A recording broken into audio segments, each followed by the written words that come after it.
स्वामी सर्वांना श्री स्वामी समर्थ. आज परत एकदा मी रोहिणी, तुमची खास खास खास मैत्रीण, तुमच्यासाठी एक खूप जवळचा असा टॉपिक घेऊन आलेली आहे. खरं तर हा विषय जो आहे ना, हा बऱ्याच जणांना आवडतो म्हणण्यापेक्षा यातलं उत्तर हवं असतं. आणि आपल्याला सवय असते बरेच वर्ष एकाच गोष्टीला धरून बसायचं आणि तेच गडेमुडदे काढायचे आणि त्याचबद्दल बोलत राहायचं आणि आयुष्यभर म्हणजे एखादी गोष्ट म्हणजे त्यावेळेसच्या पहिल्या वर्षी घडलेली असेल तर ती अगदी 40 वर्ष होऊन गेले तरीही त्याचबद्दल फक्त बोलत राहायचं. आणि आता विषय जर सासूचा असेल तर अजूनच वेगळं. तर चला, मला असं वाटतं की तुमच्याशी हा विषय बोलायला हवा म्हणून मी हा आजचा व्हिडिओ केलेला आहे. आज मी तुम्हाला एक प्रश्न विचारते. कधी असं झालंय का की एखाद्या व्यक्तीने फक्त एकच वाक्य बोललं आणि ते वाक्य तुम्ही कित्येक वर्ष विसरूच शकला नाही? ते वाक्य कदाचित 2 सेकंदाचं असेल, म्हणजे 2 सेकंदात बोलल्या गेलेलं असेल, किंवा अगदी सहजपणे किंवा एखाद्या वादाविवादात म्हणजे गेलं असेल, पण त्याची जखम मात्र मनात वर्षानुवर्ष राहिलेली असते. आणि गंमत म्हणजे प्रत्येक घरात अशी एखादी गोष्ट असतेच. विशेष म्हटलं तर सासू आणि सून या नात्यामध्ये. आज आपण कोण बरोबर कोण चूक हे नाही बघणार आहे, यावर नाही बोलणार आहे. आज आपण फक्त त्या एका वाक्याबद्दल बोलणार आहोत जे अनेकदा न कळत बोललं जातं, पण सुनेच्या मनात कायमचं घर करून बसतं आणि ते कधीच जात नाही.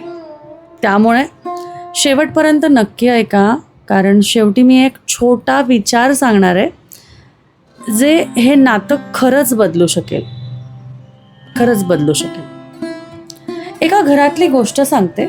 नवीन लग्न झालेली सून घरात सगळं शिकण्याचा प्रयत्न करत होती. स्वयंपाक, घरची पद्धत, सगळ्यांच्या आवडीनिवडी. चुकाही होत होत्या, पण मनापासून प्रयत्न होता. एक दिवस पोळ्या थोड्या जाड झाल्या. सासूबाईंनी रागाने काही मोठं बोललं नाही, फक्त एवढंच म्हणाल्या, आमच्या घरात असं चालत नाही हं. बस एवढंच. बाहेरून पाहिलं तर साधं वाक्य, पण त्या मुलीच्या मनात त्याचा अर्थ वेगळाच गेला. सगळ्यात पहिला शब्द काय होता? आमच्या घरात. बरोबर? त्यामुळे तिला वाटलं, म्हणजे मी अजून या घराची नाही का? माझा प्रयत्न दिसत नाहीये का?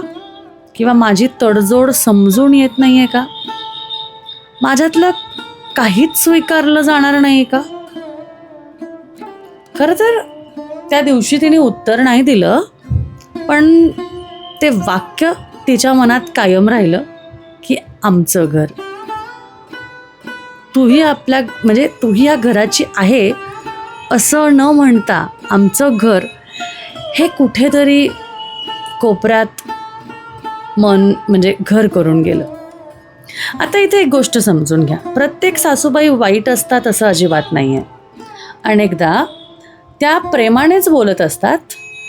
त्यांना त्यांच्या घराची सवय असते, त्यांची स्वतःची काहीतरी वेगळी पद्धत असते, पण बोलताना वापरलेले शब्द समोरच्या माणसाच्या मनात कसे उतरतील किंवा त्याचा बाण कसा लागेल याचा विचार होत नाही. कारण तेव्हा त्यांना त्यांचा रुतबा किंवा घरातल्या मोठ्या व्यक्तीचा असा एक, आपण म्हणतो ना की एक आयडेंटिटी तिथे वाटत असते. आणि मग इथेच सुरू होतात सगळे गैरसमज. आणि हो, हे फक्त सासूबाईच नाही, सूनही कधी कधी अशी वाक्य बोलते, म्हणजे नाही तर परत तुम्ही म्हणायला लागली ही सासूच्या बाजूने बोलायला किंवा लागली ही सुनेच्या बाजूने बोलायला, असं नाही. सून कधी कधी अशी वाक्य बोलत असते जी सासूबाईंनाही खूप लागतात खरं.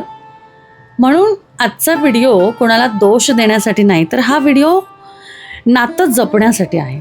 कारण एका घरात 2 पिढ्या एकत्र राहतात.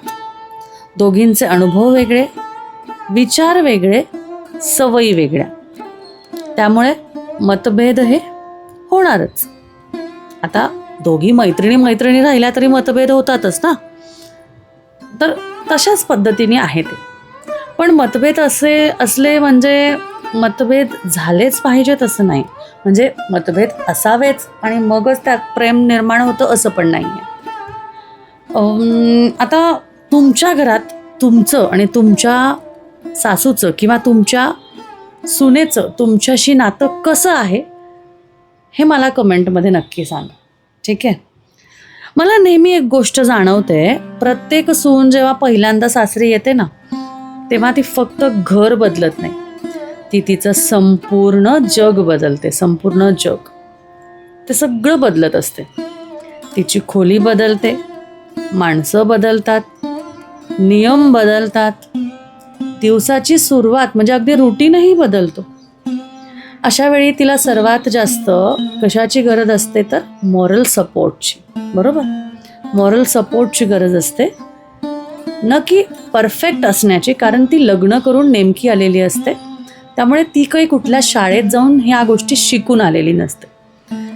त्यामुळे परफेक्ट असण्याची नाही तर स्वीकाराची, की ती आत्ता नवीन आहे. एखादा विद्यार्थी जर अचानक त्याने ॲडमिशन घेतली तर आपण लगेच असं म्हणत नाही ना की हा हुशार आहे किंवा हा ढ आहे, असं होत नाही ना. त्यामुळेच एखाद्या दिवशी सासूबाईंनी फक्त एवढंच म्हटलं ना, काही हरकत नाही, हळूहळू शिकेल ती, सगळं करेल, तर ती मुलगी ते वाक्यही आयुष्यभर विसरत नाही की आपली सासू आपल्याला सपोर्ट करते. कारण शब्दांमध्ये ताकद आहे. शब्दांचा बाण एकदा निघाला की मग काहीच करू शकत नाही. त्यामुळे शब्दांमध्ये खूप ताकद आहे. ते नातं जोडूही शकतात आणि तोडूही शकतात. आणि त्या गोष्टी म्हणजे नकळत तुटल्याच जातात. कधी कधी आपण मोठ्या गोष्टींनी पण दुखावतो किंवा दुखवत, म्हणजे अशा गोष्टी ठरवून होत नाही खरं. आपण एखाद्या छोट्या छोट्या गोष्टी किंवा मोठ्या गोष्टी म्हणजे असं ठरवत नाही, पण त्यांनी सुद्धा मन दुखावलं जातं. तुझ्या आईने शिकवलं नाही का, आमच्या घरात असं होत नाही, आमच्या काळात असं नव्हतं, आम्ही नाही बाई असं करायचो. अशी वाक्य बोलताना कदाचित हेतू जो आहे तो वाईट नसतो, पण ऐकणाऱ्याच्या मनात ती स्वतःबद्दल एक शंका निर्माण करते. आणि एकदा मनात असं तयार झालं ना, असं अंतर की आमच्या काळात नव्हतं, आम्ही नव्हतो करायचो, कितीही प्रेम दाखवलं तरी ते मग भरून यायला वेळ लागतोच. कारण एक स्टोरी आहे, कधीतरी सांगेल मी तुम्हाला या विषयावरच. आत्ता नाही सध्या सांगेल, हळूहळू सांगेल. आपलं जसं जसं चॅनलवर सपोर्ट वाढत राहणार आहे तसं तसं नक्कीच, त्यामुळे सांगेल कधीतरी. त्यामुळे एकदा स्वतःला विचारून बघा, आपल्यालाही आयुष्यात कोणाचं तरी एक वाक्य अजून आठवत असेल. कदाचित एखाद्या आपल्या शिक्षकांचं, आईचं, बाबांचं, बहिणीचं, कधीतरी नवऱ्याचं पण असतं, मैत्रिणीचं. मग सासू सुनेच्या नात्यातच असं का होतं? आपण जे बोलतो ते समोरचा किती दिवस लक्षात ठेवेल हे आपल्याला कधीच माहिती नसतं. त्यामुळे शब्द खरंच जपून वापरले पाहिजे. एक ॲक्टिव्हिटी आजच्या छोट्याशा व्हिडिओमध्ये आपण टाकूया, कारण तुम्हाला माहिती आहे माझ्या ह्याच्यात ॲक्टिव्हिटी ही असतेच आणि ती गरजेची आहे. आपल्या जीवनाचा प्रवास आपल्याला जर का व्यवस्थित पुढे न्यायचा असेल तर ॲक्टिव्हिटी करणे गरजेचं आहे. मी स्वतः करते. आज घरातल्या एखाद्या व्यक्तीला, मग ती सासू असो, सून असो, नवरा असो किंवा मुलं, एक असं वाक्य बोला जे त्यांना धीर देईल. म्हणजे तू प्रयत्न करतेस, मला दिसतंय, करत राहा, आहे मी तुझ्याबरोबर. तुझ्यामुळेच खरं तर घर छान सांभाळलं जातं. तू सगळं करतेस म्हणून सगळं बरं आहे, नाहीतर काहीच झालं नसतं. तू आहेस म्हणून बरं वाटतं, नाहीतर कुठलीच गोष्ट झाली नसती. असे धीर देणारे वाक्य बोला.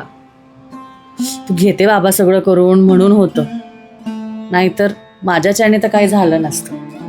गोष्टी बोलून बघा. किंवा आपला सासूला, अहो आई तुम्ही आहेत म्हणून तर होते, तुमच्यामुळे तर मी शिकले आणि तुम्हाला होत नाही म्हणून मी करते, मला आवडतं, असं तर कधीतरी बोलून बघा. विश्वास ठेवा, कधी कधी एका प्रेमळ वाक्याची किंमत 1000 भेटवस्तूंपेक्षाही मोठी असते. कारण ते पैशात मोजलं जात नाही, पण ते मनातल्या आनंदाने मोजले जाते. त्यामुळे ठीक आहे, आता कसं होतं काही काही वेळेस आपल्या वागण्यामध्ये बदल होतो, अशीच का वागते, तसंच का करते, ठीक आहे, पण त्या वेळेला हाताळणं म्हणजे हँडल करणं इज अ डिफिकल्ट टास्क, पण त्याला करता आलं पाहिजे. माझ्या मते प्रत्येक सासूबाई आधी सून होत्या आणि प्रत्येक सून ही एक दिवस सासू होणार. त्यामुळे आज आपण जे पेरतो तेच उद्या उगवणार आहे. जर आज आपण समजून घेणारे शब्द वापरले तर उद्याची पिढीही तेच शिकेल. म्हणजे आता समजा माझी कधीतरी सून आली तर मी तिला म्हणेल, हे काय गं तुला काहीच येत नाही, असं मी म्हणणार नाही. तिला म्हणेल, अगं चल शॉपिंगला, जाऊ दे बाहेर कुठेतरी काहीतरी खाऊन येऊ आपण. खरं असं मी तरी असा विचार करते, कारण रोज रोज नाही हो, पण तिला म्हणेल जाऊ दे तुला हे जमत नाही ना, आज आपण दोघी करू, चल तू हे करतेस का, नाही करायचं असू दे आपण करूया थोडं. म्हणजे कसं असतं ना, सगळं पण एकदम टाकायचं नसतं आणि सगळं पण एकदम घ्यायचं नसतं. नाहीतर आहेच मागच्या व्हिडिओसारखा लोकांनी आपला वापर करून घेणाऱ्यासारखा, ठीक आहे, तसंच. त्यामुळे हे लक्षात घ्या की आज आपण जे पेरणार आहे उद्या ते उगवणार आहे. जर आपण आज समजून घेणारे शब्द वापरले तर उद्या तेच आपल्याला येणार आहे, आपल्याला मिळणार आहे. आणि हो, शेवटी एवढंच सांगते, घर मोठं भिंतींनी बनत नाही तर शब्दांनी होतं. एक घर हे भिंतींनी नाही तर शब्दांनी मोठं होतं. प्रेमाने बोललेलं एकही वाक्य आयुष्यभर आठवतं आणि रागाने बोललेल्या एखाद्या शब्दालाही विसरता येत नाही. त्यामुळे बोलण्यापूर्वी विचार करा की हे वाक्य किंवा हे शब्द मोडेल का तोडेल किंवा जोडेल, हे बघा, ठीक आहे. आता मला कमेंटमध्ये एकच गोष्ट सांगा, तुमच्या आयुष्यात असं एखादं वाक्य आहे का जे तुम्हाला असं वाटतं की मी आजही हे विसरू शकत नाही? माझं आहे. आणि ते पूर्ण लिहिलं तरी चालेल किंवा नाही लिहिलं तरी चालेल, पण एवढं नक्की सांगा की ते वाक्य तुम्हाला बळ देणारं होतं की मन दुखवणारं. तुमच्या उत्तरांमधून कदाचित आणखी एका घरातलं नातं जपायला मदत होईल. त्यामुळे नक्कीच सांगा, ठीक आहे. तर चला, आजच्या या संवादाने तुमचं मन जर का थोडंसं काहीतरी बदल जाणवायला असेल किंवा तुम्हाला असं वाटत असेल की आपले खरंच ह्या गोष्टी आहेत, तुम्हाला काय वाटतं आजच्या ह्या विषयावर, तर हा व्हिडिओ ला नक्की लाईक करा, भरपूर तुमच्या मैत्रिणींबरोबर शेअर करा, चॅनलला सबस्क्राईब करा, बेल नोटिफिकेशनवर क्लिक करा, म्हणजे पुढचे येणारे व्हिडिओज तुम्हाला मिळतील. कारण असेच छान छान व्हिडिओज आपण करणार आहोत, ठीक आहे. आणि त्या व्यक्तीला पाठवा, तुमच्या मैत्रिणीला पाठवा, तुमच्या सासूबाईला पाठवा, तुमच्या सुनेला पाठवा, जिच्यासोबत तुमचं नातं अधिक सुंदर व्हावं असं तुम्हाला वाटतं तिला पाठवा, ठीक आहे. चला, पुन्हा भेटूया अशाच एका मनापासून होणाऱ्या संवादात, तुमच्याच छानशा समजून घेणाऱ्या, सोबत असणाऱ्या आणि खरं सांगणाऱ्या मैत्रिणीसोबत.